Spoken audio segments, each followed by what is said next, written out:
All right, so picking up right where we left off with Invasion of Kaladesh in this multicolor and colorless set review. So Invasion of Kaladesh, we're into pretty low win rate cards here, so by default, these are not cards that you're looking to prioritize. So Invasion of Kaladesh, blue-red for a 4 defense battle. When it enters the battlefield, create a 1/1 colorless Thopter artifact token with flying. And then when you defeat this battle, you get a star 4 flying crew 1 vehicle with power and toughness, or with power equal to the number of artifacts you control. So this is a 2-mana 1/1 that gives you a battle, that gives you a decent vehicle. The 1/1 helps you flip this battle, but it does it very slowly. I think that this is an acceptable 2-drop for a Convoke deck. You can theoretically build around it if you have some dread ships specifically. That's the best way in blue-red to get multiple artifacts with a card. For the most part, you definitely don't want to prioritize it, but I think it's a fine, late playable in a blue-red deck if you have, it. This gets better with more dread ships and better with more preening champions. Preening champions because they're good at flipping battles. But for the most part, this is not something you're generally looking for. Gigantha, the Wellspring. So obviously, the low game in hand win rate here is presumably representing the fact that Gigantha is not a very good card to put in your deck. It is still a reasonable card to companion. I will say in Ikoria, I would basically always take and plan to companion Gigantha. In this set, I've felt like you have to give up a lot more often in your drafts to companion Gigantha. There are just so many rares that are really, really good that you don't want to have to pass very many of those because you have Gigantha. I think it's reasonable to speculate on Gigantha reasonably early, but I think at this point I would not take it first over a very good card. And if I have it and I open a really good rare, I think I'm at the point where I'm not going to pass the really good rare. I'm going to take it, and then I might not play it if I don't end up seeing more. But if I get a few cards, you don't need very many legit bombs for those bombs to be better than playing Gigantha as a companion. So I think that the low win rate suggests Gigantha is not very good as a card in your deck most of the time, but as a companion, it can be reasonable, but it's not something that you should go super far out of your way to do. Up next, Lutri. Lutri I feel very differently about. So I'm a little bit surprised by how bad Lutri's stats are as a card in your deck. I think that as a card in your deck, it's pretty reasonable. Again, the stats here are just kind of generally confusing. I don't know exactly what's being counted and not being counted in the companion stats. But Lutri, I definitely think it's not terribly difficult to get a deck where just drawing and casting it is pretty solid. But this is one that I'm going to prioritize very highly, and I will try to companion. And the primary thing that I'm going to look for in my drafts when I'm trying to companion Lutri is I'm basically, throughout the first 2 packs, always going to prioritize higher rarity cards over lower rarity cards to minimize the number of spots where I see a pack where the thing that I want is a thing that I already have. It's unlikely that you're going to have to give up any busted rares to have Lutri as a companion. So it's only spots where you have to maybe you see 3 preening champions in the draft and you don't have them all because of Lutri. Um, and that's a spot where, often I think it's worth companioning Lutri and just having like other good cards instead of the second and third burning champions. But if you see a card that's like a card you already have, but it's very good, take it over a card that's like not particularly warping for the power level of your deck, and then see if you have to not companion Lutri. But I do think that this one's worth going out of your way for. And of course, you also want to prioritize having some cheap spells to copy with it. Up next, Zerda the Dawnwaker. I have heard of decks that companion this card. It's pretty difficult, but not impossible. I don't think it's generally worth going far out of your way for. This is one where I think, sorry, I think it's pretty reasonable, but not exciting as a main deck card. I played it in my last deck that I just trophied with, where I had a lot of Incubate, and I was playing it primarily for the discount that it offers. But also, if you're actually just a red-white aggressive deck, then it is a particularly easy to cast 3/3 for 3 that can also decline block or turn off blockers. So I think that this is a fine card if you're either an aggressive red-white deck or you're a deck that has a lot of activated abilities. Those are mostly going to be just activating incubate tokens. But this is also like should be drafted more like a replacement level common. Like 4.5 I would say is a little early for Zerda. Up next, Drana and Linvala. This is 1 white black for a 3/4 flying vigilance. Activated abilities of creatures your opponents control can't be activated, and then Drana can activate all those abilities that it's turning off. This is a strong card. It's difficult to cast, and it's in a very, very weak color combination. That's why its stats are bad. But the actual card in play is quite good. I mean, it's a 4 mana 3/4 flying vigilance, which is a fine start, and then turning off your opponent's activated abilities. Mostly that's going to stop your opponents from transforming their Phyrexian cost transform creatures. There are a few other things it turns off, a couple of like creatures that essentially give you mana and stuff, like the Tracker and the Kami. And I guess also Omen Hawker.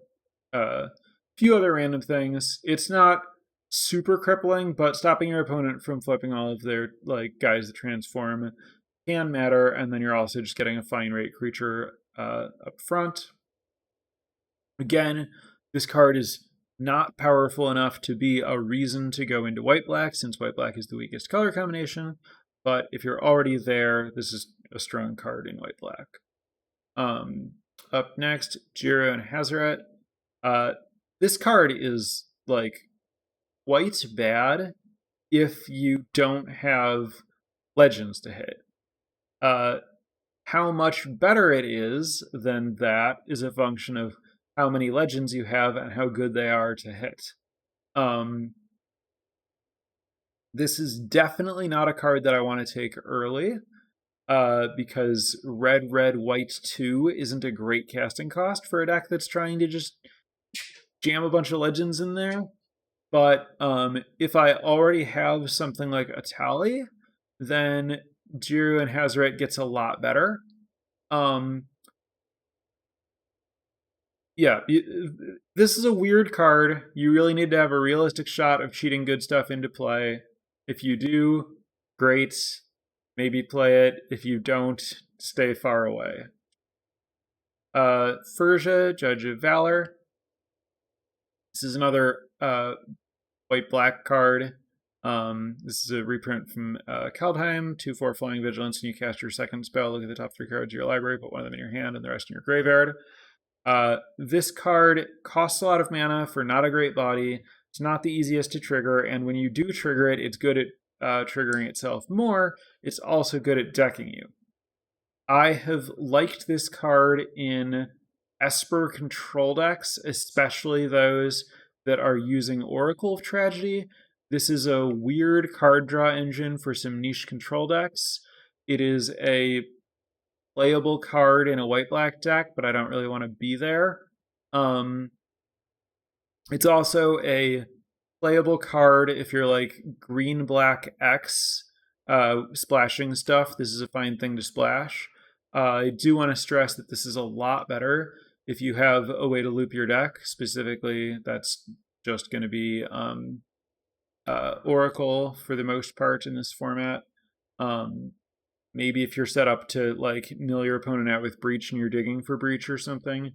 But yeah,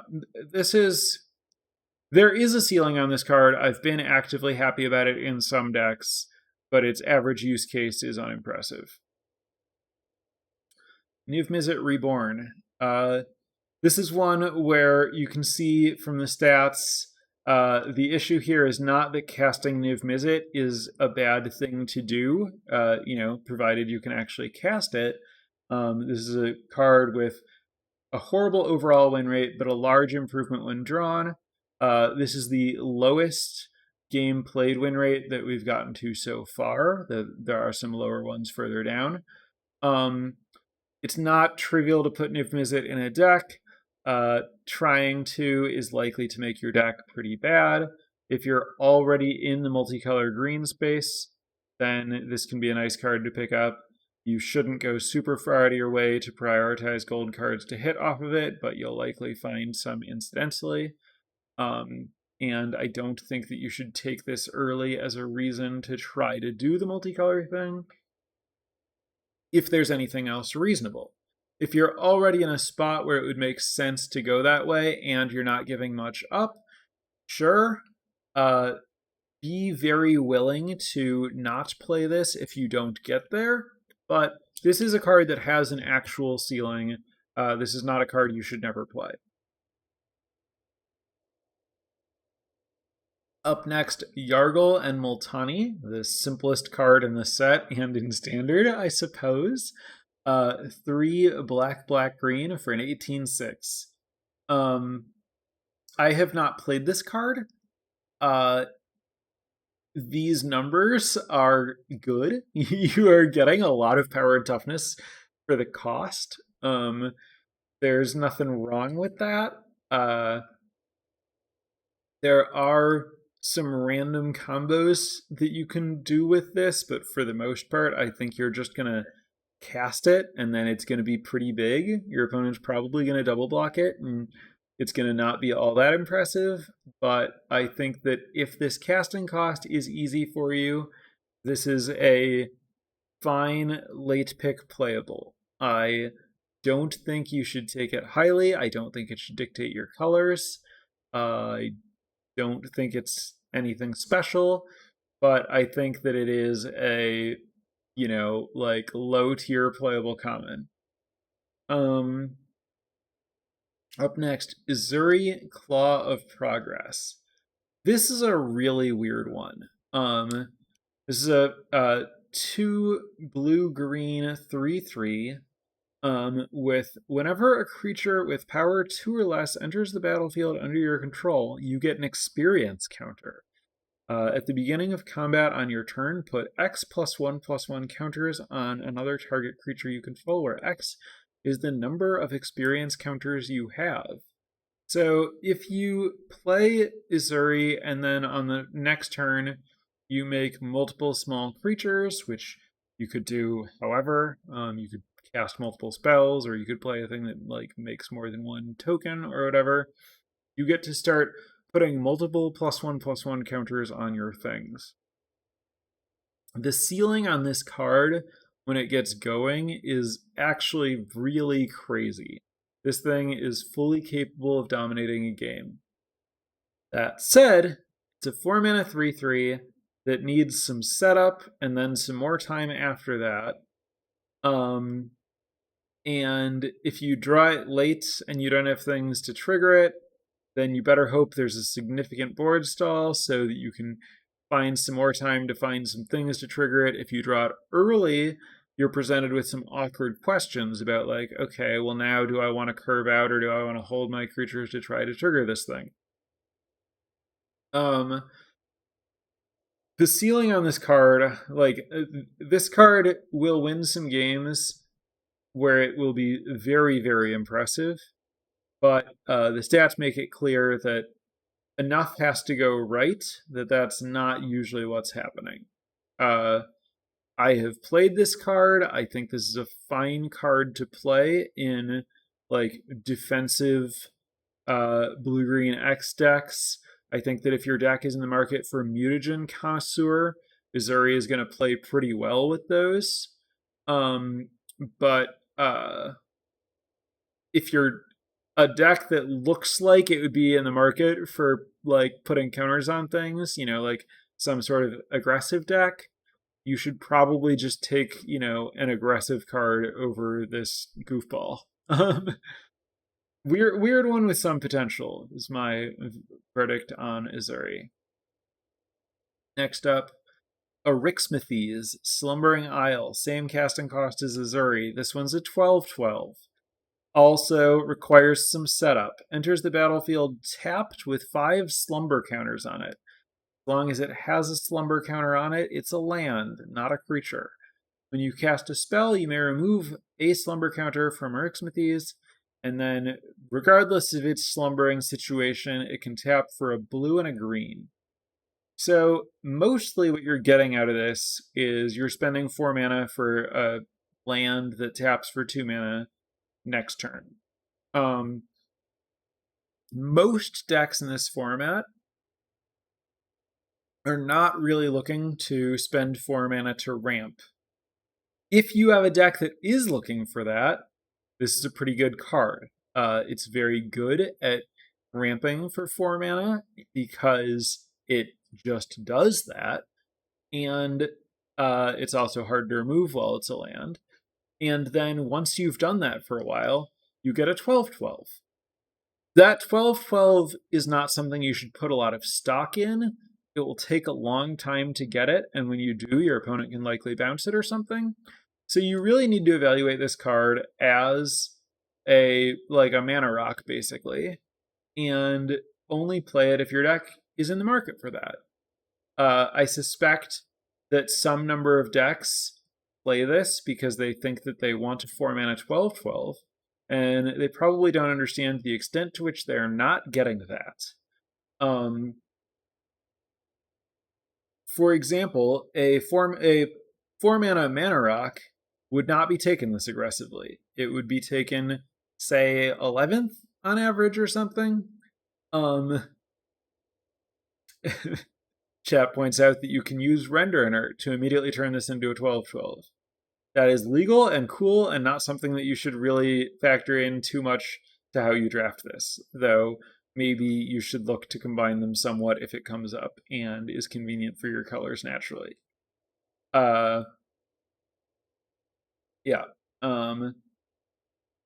For ramping only is basically my my recommendation on Arixmathes.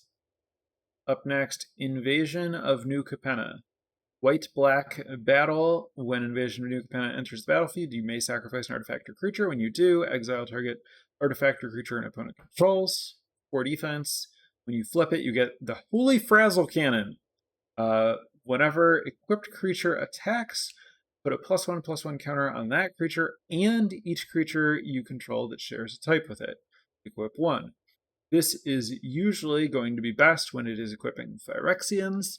I did play this card earlier today, knowing that its stats are quite bad. I had multiple Mizumi Informants and a lot of Incubate 2, along with some other Incubates.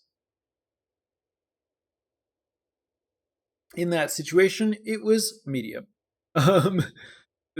This card is very clunky. It has the same issue as Invasion of Tolvada or whatever, the rare white-black invasion, that when you want, you only want to cast the front side in certain situations, and you might want to play the battle early to like transform it, but then you're not gonna really get value out of the front side.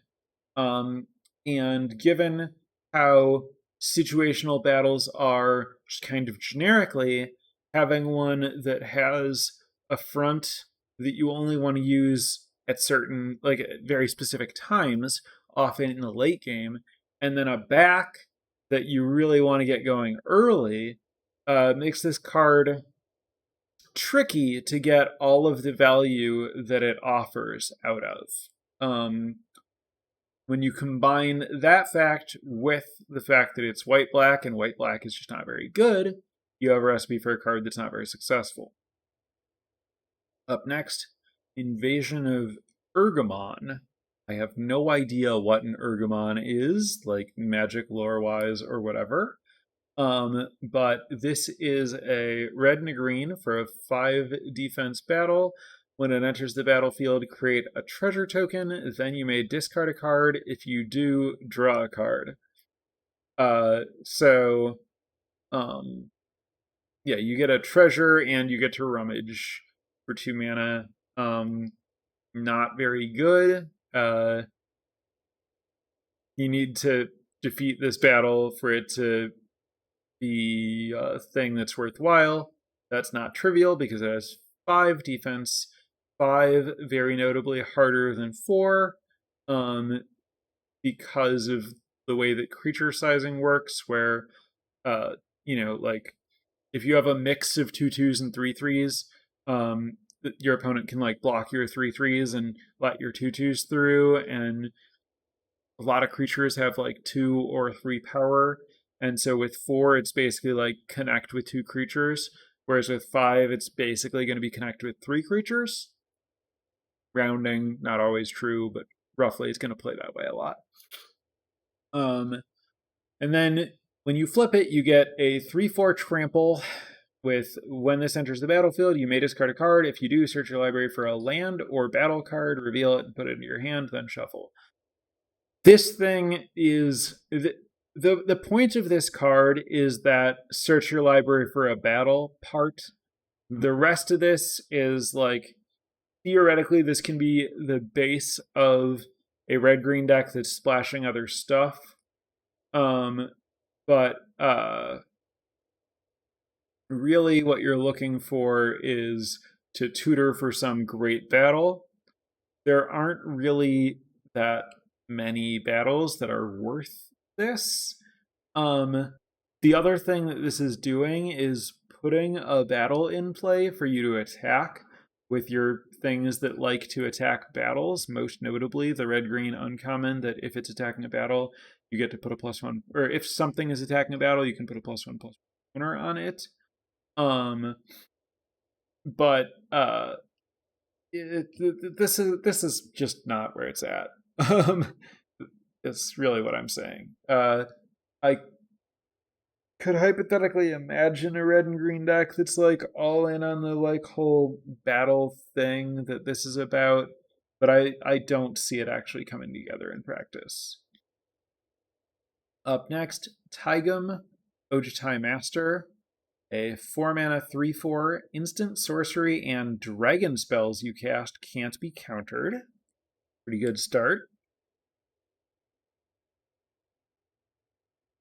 And then your instants and sorceries have rebound. When you cast an instant or sorcery from your hand, if it attacked, it has rebound, which means that, critically it has to attack to give your stuff rebound. If it's attacked, your stuff has rebound, which means that you cast it again at the beginning of the next upkeep. The part where this has to attack is really the problem with this card. If it just gave all your instants and sorceries rebound, that would be pretty good. The problem is you both have to be able to safely attack with your 3/4, and that means that you have to be casting your instants and sorceries that you want to rebound in combat or in your second main phase. And that restricts the number of cards that are good to do this with, and also just like decreases the overall power level, like by making you play an instant at a time when you didn't otherwise want to play it and stuff. This card, like, The ceiling on this card is pretty high. Copying your spells is strong, but it's a little bit too hard to line up, and blue white is not really looking for a 3/4 human monk non-knight to go with its spells, and the like blue white spells decks usually aren't looking to just like find a way to get in there with a 4-drop. Yeah, this one's very difficult to find a home for, and very low floor and not especially high ceiling. Up next, Omnath, Locus of All. This is white, blue, Phyrexian black, red, green for a 4/4. If you would lose unspent mana, that mana becomes black instead. So this is a good way to fix for black in your deck that has all of the other colors and not black. I have actually done that. I've had draws where I don't have any black mana, but I'm playing a 5-color deck. I don't know if I've done it in a spot where it was like especially meaningful, but it is a thing that you can do. And then at the beginning of your pre-combat main phase, a lot of words that basically round to draw a card. Sometimes it's a little fancier than that, but basically you draw an extra card every turn. So this is a difficult to cast, but roughly 4 mana 4/4 that draws a card at the beginning of each of your turns. There's a lot of other stuff going on. I can launder your Omen Hawker mana. I think I've done that too. But yeah, for the most part, what you're getting is a 4/4 that draws an extra card every turn, and what you're spending is 4 mana of 4 different colors. I've played this card. It's okay. It's a lot of work for very little payoff, but if you're doing the work anyway, I think it's a fine card to put in your deck. This is another spot where we can see an improvement when drawn. We see a lower game in hand win rate than Niv Mizzet, or a lower game played win rate than Niv Mizzet Reborn. I'm guessing we have a similar game not seen win rate. Let's see, 46.8 versus 48.1. So a better game not seen win rate, possibly because it is a little bit easier to cast than Niv Mizzet. More likely, what's going on is they go in very, very similar decks. Niv Mizzet has a higher win rate for the deck because it's a better card, and so casting it improves your situation more. And Omnath has a better game not seen win rate because you have to factor out the time. Like with Niv Mizzet, the time is that you draw your payoffs. You factor all those out, and then you have a problem. Whereas with Omnath, it doesn't really matter that much if you don't draw it. So basically, Niv Mizzet is a better Omnath. Neither one is a reason to do the thing, but if you're doing the thing, they're playable. Up next, Invasion of Moog. This is a 2 green-white ETB, put a +1/+1 counter on all your creatures, 5 defense. When you defeat it, you get a 3/3 ward 2 at the beginning of your end step, put a +1/+1 counter on target creature you control. If your deck has, say, 3 Botanical Brawlers, the green-white uncommon, that gets +1/+1 counters, and you put +1/+1 counters on things, and say 18 or more creatures, I think this card is very good. In almost all other circumstances, I think this card's quite bad. I guess you can replace the 3rd brawler with like some mix of Kami of Whispered Hopes or Ozolith or whatever. You need to like be very, very into +1/+1 counters and get like more than what this says you're getting up front, and then also take advantage of the back, and then also like have that aggressive creature dense deck where these counters are going to let you like attack and flip the invasion, and then like flipping it's going to be like unusually strong. But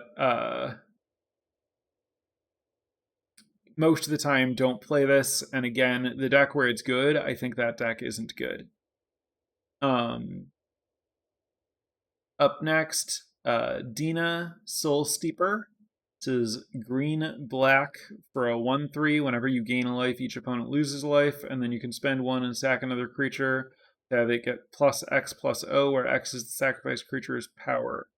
This is pretty good with pest tokens. Notably, there aren't any of those in this set, but there were in Strixhaven. I don't really know how often you can gain a life. Doesn't seem to be very often to me, particularly in green-black. That's just not a thing green-black is up to in this set. So the first part where you drain your opponent is pretty unlikely. So then you have a sack outlet that can, like, sack your other things to make it big. I guess if you have Yargle and Multani, you get 2 different things your opponent has to block. That's kind of cool. For the most part, I haven't figured out like a good reason to want to put Dina in a deck. Card makes very little sense in this set. That's what I'm getting at.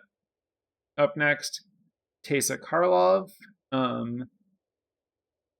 This is a 2 white-black 2/4. If a creature dying causes a triggered ability of a permanent you control to trigger, that ability triggers an additional time.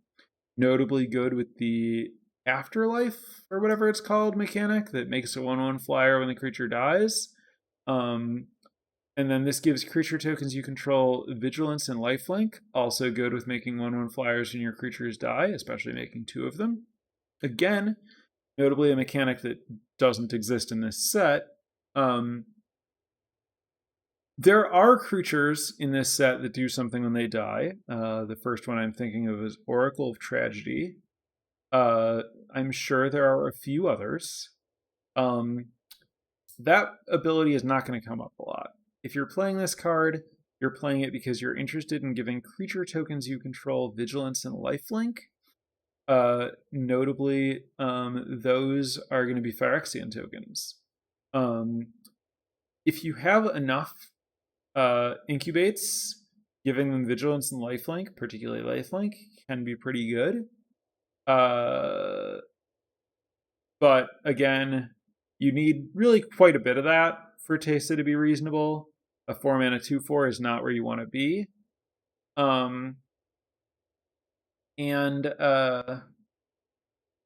Also, it's white-black, which is not where you want to be to begin with.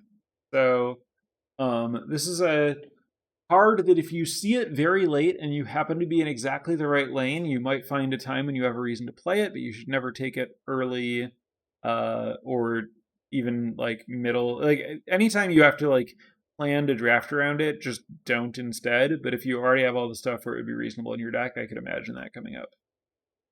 Kahira the Orphan Guard. This is 1 green-white, green-white. Those are hybrids for a 3/2 companion. I think you're overwhelmingly unlikely to ever companion this thing. It has vigilance, and creatures from a list of types get +1/+1 and have vigilance. So there are actually some elementals, dinosaurs, and beasts in this set. It pumps your tokens from Ral's 2-mana make 2 guys. It reinforcements. It pumps your converter beasts. I think that there are like a few other random beasts. Vaguely pay attention to your creature types when you see this, because I think that it is possible to be in a spot where like this is a kind of okay lord. Again, I don't think you're super likely to companion it. And I don't think you want to play it if it's hard to cast, which it usually will be, but at least glance at the types and the creatures that you have when you see this and consider that it might be playable. Also, note it's a 3 mana 3/2 vigilance. That's pretty bad. Its stats in general are quite bad, so you need to expect that it's going to be appreciably better than normal.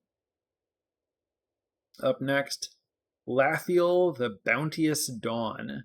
This is in a similar spot to Dina, where it suffers from there just not being that much life gain in the format. 2 green-white for a 2/2 lifelink at the beginning of your end step. If you gained life this turn, distribute up to that many +1/+1 counters among any number of other target creatures. I have played this once in a deck with the brawlers, just the green white theme deck, and I played some Seed of Hopes to trigger this. It was fine there. I wouldn't say it was like good, but it was an acceptable card in my deck. Lathiel with Daxos, that does sound pretty sweet. But yeah, for the most part, it's just really, really hard to get this card to work. And then it also suffers from, being a 4 mana card that your opponent can just kill if it's going to matter.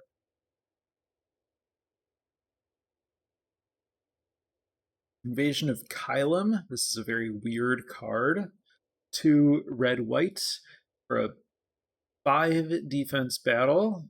When it enters the battlefield, up to 2 target creatures you control each get +2/+0 and gain vigilance and haste until end of turn. I really wish that this card had been printed with 4 defense. It's just so like weird and bad, and the 5 just like really goes a long way to make it unplayable. Like, if you could give 2 2/2s each +2 power and vigilance, such that one of them could flip this, maybe you would actually like get to do the thing sometimes. At 5, it's just like pretty unrealistic. You have to send an insane amount of damage at this thing in your aggressive deck to try to flip it. If you do flip it, you get a sorcery, weirdly, that makes 2 3/2 red and white warrior creature tokens with whenever this creature and at least one other creature token attack, but a +1/+1 counter on this creature. It's kind of cool if it gets going. I've seen that happen. Don't play this card. Up next, Rada, Coalition Warlord. This is a 3/3 with Domain. Whenever it becomes tapped, another target creature you control gets +X/+X until end of turn, where X is the number of basic land types among lands you control. This thing suffers a lot from the fact that the dual lands in this format don't have basic land types. I've had some, like, decks that were a lot of colors where maybe this thing would do something kind of cool off of, like, my wonky mana base, but in practice, I just wasn't likely to have all that many types. It's kind of cool conceptually with Convoke, because like your opponent has no idea when you're threatening to tap it at instant speed to like use a Convoke spell and then pump something. But in practice, it's just like red and green don't have a lot of Convoke, and you're probably not going to have a lot of types, and it's a 4 mana 3/3. It's not really worth it, even though some kind of cool stuff could theoretically happen with it occasionally. And finally, Fire Song and Sun Spear. This is like the other random unsupported legends that might have made sense in some context, but not this one, except this was never in a limited set. There's not really any context where it makes sense outside of maybe like low power level commander or something, I assume is what it was designed for. This is 4 red-white for a 4/6. Red instants and sorcery spells you control have lifelink. Whenever a white instant or sorcery spell causes you to gain life, this deals 3 damage to target creature or player. There's just not enough support to think about doing this. Yeah, this card is really bad. Are there any white instants or sorceries in this set that give you life? That's true. This doesn't even trigger off the battle that gives you life.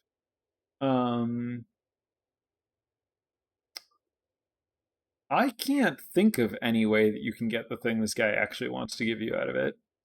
I think you're just hoping to, like, deal 6 with your Convoke spell and gain 6, which is not what you should be hoping for. This thing really works much better with life gain spells. This card's awful. All right. Now, colorless cards. Okay, first up, Sword of Once and Future. 60% game in hand win rate. That's very good. It's, shy of being like an insane bomb, but you'll probably want to take it over a lot of cards. Like, this is a card you're very, very, very frequently going to first pick. We see an average taken out of 1.19. Like, pack one, pick one. Maybe you'll see some card that has a somewhat higher win rate, like, say, Preening Champion, but do you really want to take Preening Champion over a colorless card that, like, Preening Champion's stats are inflated by the fact that it's blue, and so it's always played in blue decks, whereas Sword of Once and Future stats are a little bit lower, because in addition to being played in good decks, it's also played in bad decks, and it's always taken super high. You're never getting it for a late pick. You don't have the thing where, like, Preening Champions are more likely to be indexed with other Preening Champions, and so they increase each other's stats. So, like, Sword of Once and Future is likely a little bit better than its stats suggest. As for, like, what the card does, it's a sword. It does the 3 mana to play, 2 to equip. Equip creature gets +2/+2, and protection from some colors thing. Here it's protection from blue and black. When equipped creature deals combat damage to a player, surveil 2. Then you may cast an instant or sorcery spell with mana value 2 or less from your graveyard without paying its mana cost. It would go to your graveyard exile instead. Mostly, this is about +2/+2 in pro blue and black. If you hit your opponent, the surveil 2 is pretty good. A lot of decks are not going to be very good at casting spells off of this. Occasionally, you'll get to, and it will be very good. I do try to put, like, a whatever the look at 3 cards, put one of them in your hand card is called, the blue instant. I try to, play a couple of things that this can cast where I otherwise wouldn't. Maybe prioritize playing Seed of Hope or whatever. It's like Moment of Truth. Yeah, Moment of Truth, Seed of Hope, that kind of thing. It's worth having some stuff to be able to cast with this, because you're likely going to connect, like, once or twice, and being able to, like, draw a card or do something or kill a creature or get some kind of value off of the first time that you connect is going to make it a lot easier to win those games. So while this requires a little bit more setup to, like, really run away with the game than some other swords in terms of, like, getting the full value out of the connect trigger, you can do that, and you don't need to cast very many free spells for this to be, like, for that part of it to be a big deal. And then also, blue and black are fantastic colors to get protection from, given that they're just very strong colors in this format. I've certainly had, really good blue-black decks that were very likely to win, except my opponent played this, and then my deck didn't function. Really, really hard to beat this card with a blue-black deck. So anyway, it's good. You should probably take it and try to play it. Then we have some gain lands. I'm not going to talk about them. That's a lie. I'll say a little bit about them. I'm not going to talk about them individually.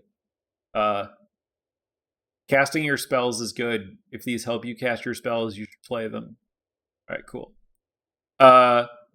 Take these over replacement level cards. Don't take them over very good cards.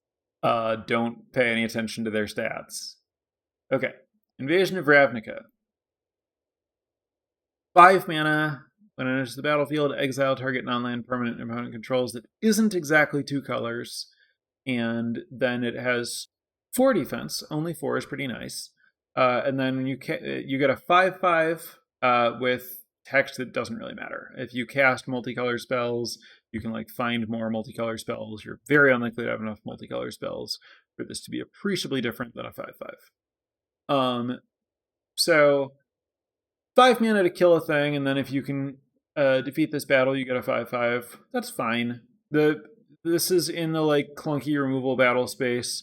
That's not great, but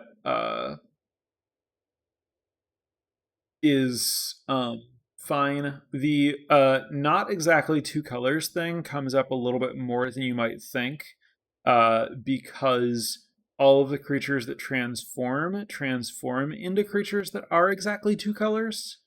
So that's a little annoying. So this isn't quite as it reads on first impression a little bit more like 5 mana kill anything than it is. It's kind of annoyingly limited sometimes, but it's it's definitely not 5 mana 5/5 kill a thing. It's more like 5 mana kill a thing, draw a card, but like the way in which it's drawing a card is very weird. Anyway, stats suggest that this card is this is one where I think the improvement when drawn is actually worth looking at. The game at hand win rate is confusing because of the fact that like there are a lot of different archetypes. It's easy to put this thing in any deck. It's like taken earlier than it should be taken. So the point is it's probably playable because it has a small improvement when drawn. However, it's a 5 mana card. There's like some amount of the fact that like control cards have a generically better improvement when drawn. I think that this card is very replacement level. I think that you should probably play it more often than not when you have it, but you shouldn't take it over anything that's even kind of good unless you are like taking it because you care that it's a mythic and you're like there for the 20 gems or 40 gems or whatever. But as far as like straight up trying to win, this is a like low tier common removal power level card. It's fine but not great. Then we have some more lands, and then Skittering Surveyor. Skittering Surveyor is an acceptable card to play. You don't want to have to play a lot of them to fix your mana.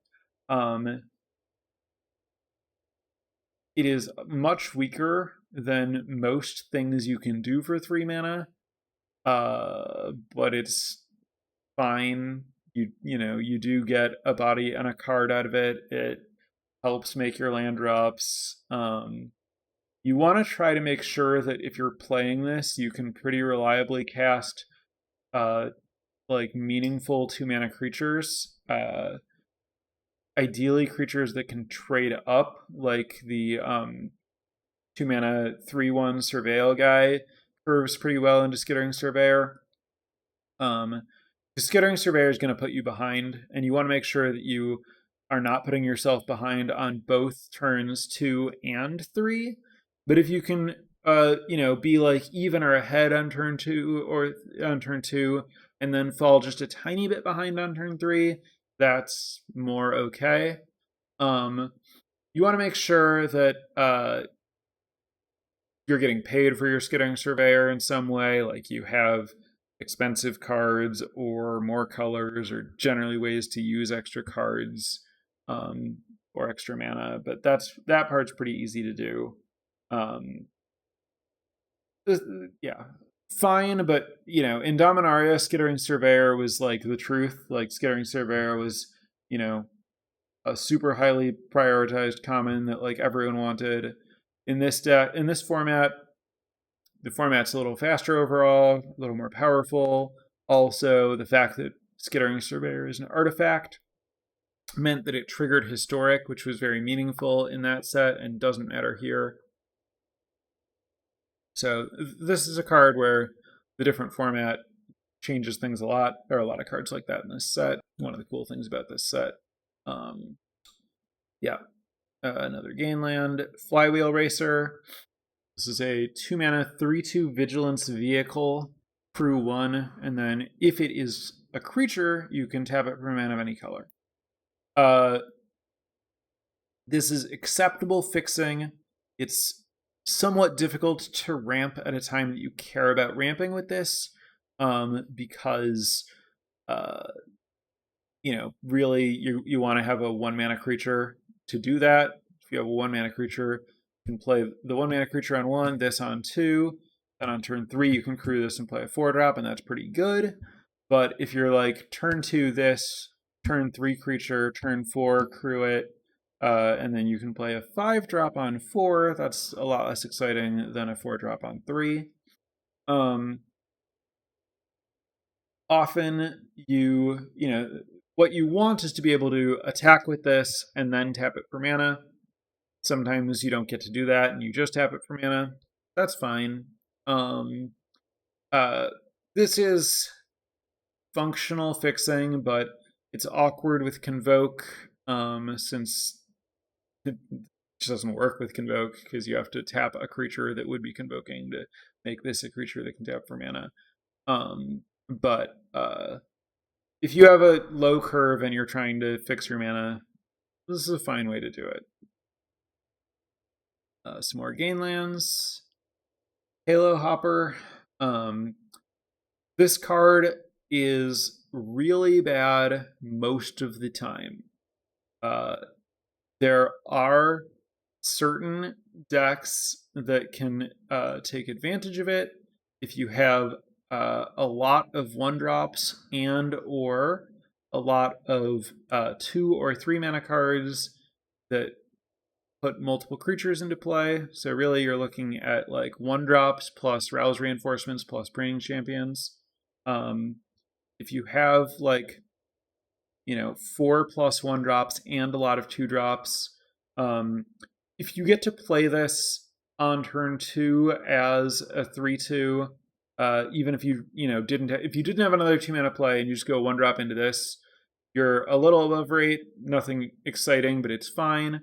If you go 1-drop into 2-drop into 3-drop plus this, you gave up a little bit of damage to get a 3/2 into play for free. That's pretty good.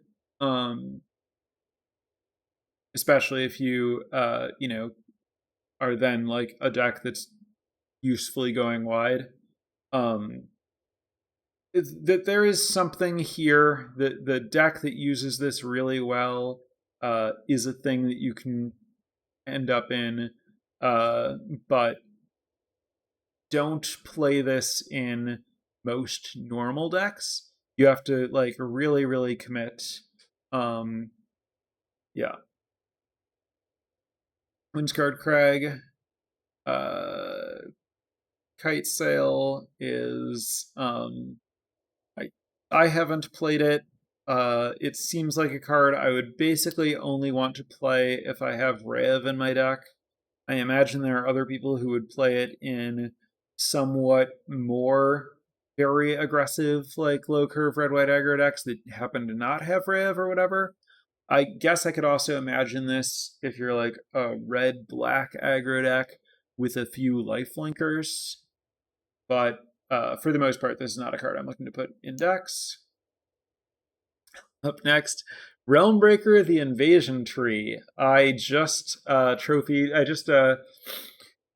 went 7-1 in a draft with Realmbreaker in my deck. The one game that I lost. I would have won for sure if my Realm Breaker had not been milled by my opponent's random mill 3 effect. This is another one where most decks don't want to play it, but if you have a deck that is set up very well for it, it does have a high ceiling. You want to be very controlling, very able to use mana. Like things need to be exactly right. Like all the stuff that it's doing, you need to be into all of that. My deck was very, very, very good at playing a defensive game, somewhat concerned about actually killing the opponent. Also, kind of wanted it for fixing because I was like balanced 3-color. Also, I was really, really good at spending all of my mana throughout the course of the game. Also, I had Zerta, which made the Realm Breaker cheaper to activate, which was actually pretty big a couple of times. And on that note, this card is really good with Omen Hawker. So if you're someone who likes to draft around Omen Hawker and you have like 2 or more of those, I think this card's pretty awesome. Like if you play this on 3 and activate it with Omen Hawker, you are putting your opponent on a pretty fast clock, mill-wise, and also getting a pretty big mana advantage in terms of like putting more lands into play. And then since you're playing an Omen Hawker deck, you probably have a lot of stuff to spend that mana on, the activated abilities that you were planning to use Omen Hawker on. So I would actively look for Realm Breaker in any Omen Hawker deck. Up next, Phyrexian Archivist. 6 mana, 4/5 reach, 2 tap, put target card from your graveyard on the bottom of its owner's, or from a graveyard on the bottom of its owner's library. If you have a very controlling deck that's appreciably worried about decking itself, this is a fine card to play that can block acceptably and help not deck yourself. I think that this card has a higher ceiling than a lot of the cards that we've talked about, but most of the time you should not play it. Same can be said of Urn of Godfire. This card is another one that is good with Omen Hawker, good with Luris, and good if your mana is truly atrocious. I guess it's also good with Emery, but I would only try to do Urn plus Emery if you are like already doing Urn plus Omen Hawker, or maybe if you're somehow already deeply in the Invasion of Kaladesh Marauding Dreadship Emery deck.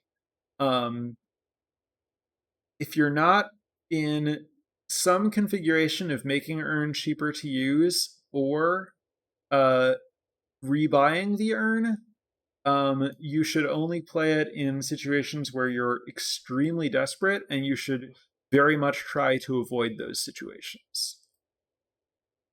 And that is the last card. I have, I believe, now discussed every card in the set as promised. It took quite a while in terms of number of days in addition to number of hours, but now it is finished, and now at least I, maybe you if you've watched all this, have a pretty good mental bank of roughly what cards win rates are, which is kind of nice to be able to just like know when you're looking at a pack and thinking about what to take. So anyway, that was an hour of talking. So that's going to be it for me so that I can go have dinner and rest my voice and stuff. So thanks for hanging out. If you've tuned in for all these set reviews, I assume that you've enjoyed them and there's something you're looking for. If you've watched a lot of hours of this and you're not, I don't know what you're doing here, but you must really like my voice or something. Anyway, I will, for those watching the stream, be back tomorrow with more drafting and the next episode of my podcast. If you're watching this review on YouTube and I guess somehow don't know about my podcast, if you've had any interest whatsoever in this review, I recommend the podcast very strongly. I think it's generally a better use of time, more efficient. I hope that my podcast is Drafting Archetypes, and be sure to check it out. All right, bye everyone.